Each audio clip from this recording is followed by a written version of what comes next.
activist. His name's Andrew Palmer.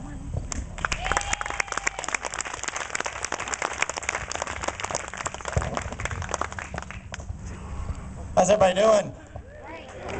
Hey, how about another hand for the evil capitalist walking down from the stage there?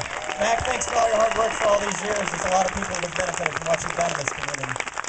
A little bit about myself. My name is Andrew Palmer. I'm 27 years of age. I'm not talking too fast, am I?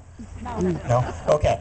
I have a BA from UMKC in political science, and I'm a conservative, so that means I'm confused, I guess. I'm working on my master's right now in middle school education. I hope to be a teacher.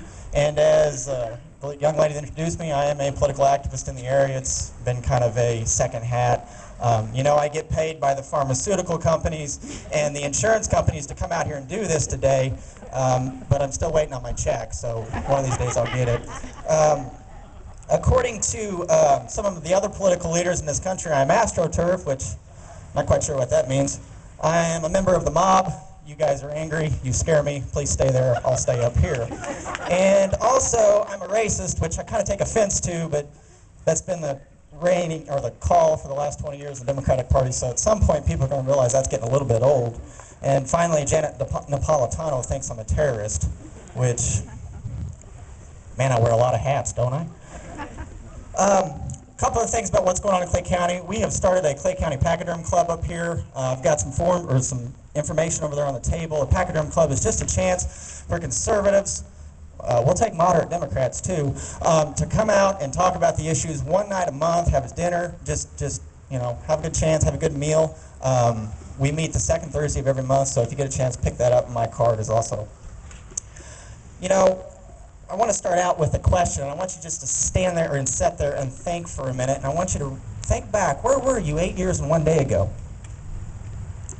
I remember where I was. I was just starting my college career, and I'll never forget that day because my mom, by the way, I want to steal the floor here a little bit. Can I get a hand from my parents? This is their 39th year of marriage. That is something to strive for. So anyways, Mom wakes me up.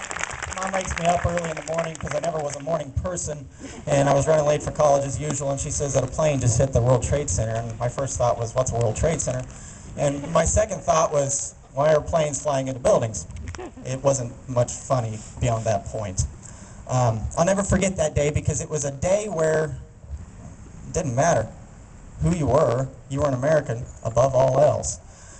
Campus had shut down that day, basically. Our classes were just chances to sit around and talk. I'll never forget I had a political science professor that was a liberal, but she wasn't a liberal that day, and I wasn't a conservative. We were Americans. We sat, we talked. We really didn't know what was going on, and I'll never forget when that tower fell, that first tower fell. That's an image that I think will probably stick with me for the rest of my life, and it's an image I hope when my wife and I have kids, it's an image I hope I never have to see again. You know, I want you to think about that feeling that you had the next day, though. That was a great feeling.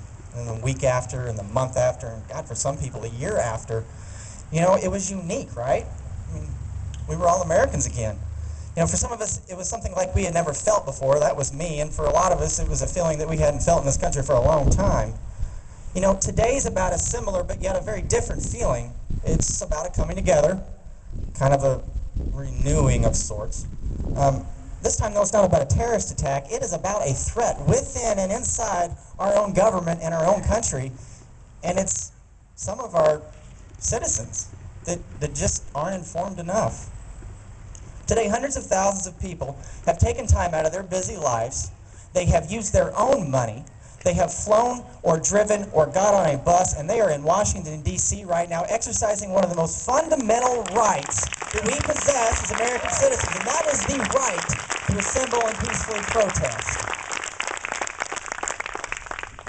You know, we're not there, but we're here, but we're certainly there in mind and spirit, are we not? You know, so today we all join those in Washington, D.C., and we stand up and we say, there's the line in the sand, no more. Yeah. According to the 912 Project website, the 912 Project is designed to bring us all back to a feeling that we had after September 12th, or on September 12th of 2001. We weren't Democrats, we weren't Republicans, we weren't third-party members, we weren't black, we weren't white, we weren't Latino. We were all Americans. We were united as Americans, standing to support and defend the greatest country that has ever been created in the history of the world. For many of us, what we're doing today and have been doing isn't about political parties anymore. Yes, I'm a Republican. Yes, I work somewhat inside of the Republican Party. But that does not mean I'm going to support every Republican candidate in 2010. We talked about cash for clunkers. Just a reminder, there's a gentleman running for senator in this state, and if you want to call him and tell him that cash for clunkers is a bad idea, then follow it up with a question of why did you vote for it? His name's Roy Blunt. You know, this is not about my party winning anymore. It's about this country winning. I'm going to tell you right now, I never voted for Bush once. And if I had to do it all over again, I wouldn't vote for him again. I have said it before, this is about America. This is about our freedom. And this is about our future. I know we all have careers. I know we've got families. And I know we've got things to do. Trust me, I get it. But that's not an excuse right now to not be involved politically in this country. There are primary candidates starting to look for support right now. Who knows? Could be one of you who start to look for support tomorrow. After all, this country is all about citizen representation.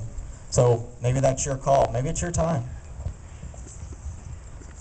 You know, above all else, the thing I want you to take away from today when you leave here is that what's going on in this country isn't just about 2010, and it's just not about 2012 or 2014 or any political race after that. It's about this young lady over here when she grows up and has kids. It's about my wife and I when we finally decide to have children. It's about our futures. If you have a friend or a family member that still doesn't get what's going on right now, then start trying to tell them. Don't give up. I know it's sometimes a tall order to talk to some people about politics, and I know we don't always like to have those conversations, but we need to. We've got to right now. If you haven't called your senator or congressman, then pick a phone up and do it. Send them an email. Send them a letter by traditional mail. After all, the post office needs a bailout, so maybe we can help them out. Well, I understand they don't answer, and I get that, but the fact remains that it's good for them to hear, either way. And I understand. I know there's some of them who don't. Claire McCaskill is, well, she's deaf. Yeah. But I want you to tell them they're either with you and America, or we're going to clean them out in the next 6 years. We can turn the entire Congress over in 2010, and we can dump the entire Senate in 6 years, so they don't have to be there too much longer.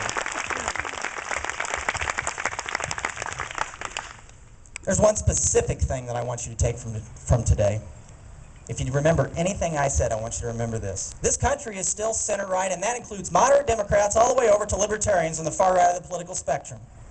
More importantly, political party identification is rising at the same time political party identification is falling in both parties. I saw a survey the other day from Pew Research. 4-point reduction in Democrat and Republican party identification over the last 6 months. Meanwhile, the independent party is just going to the moon. Or, it's not really a party, but it's an identification. And if you haven't figured this out yet, President Obama is not center-right.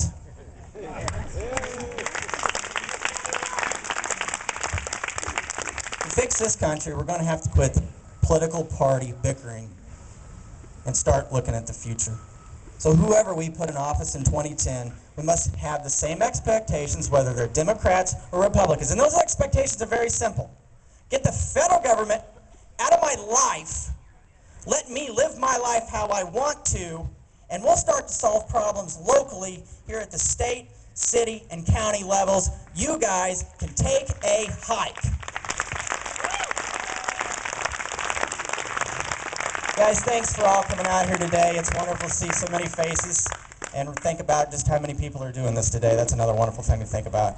You all have a great day. Enjoy the rest of it.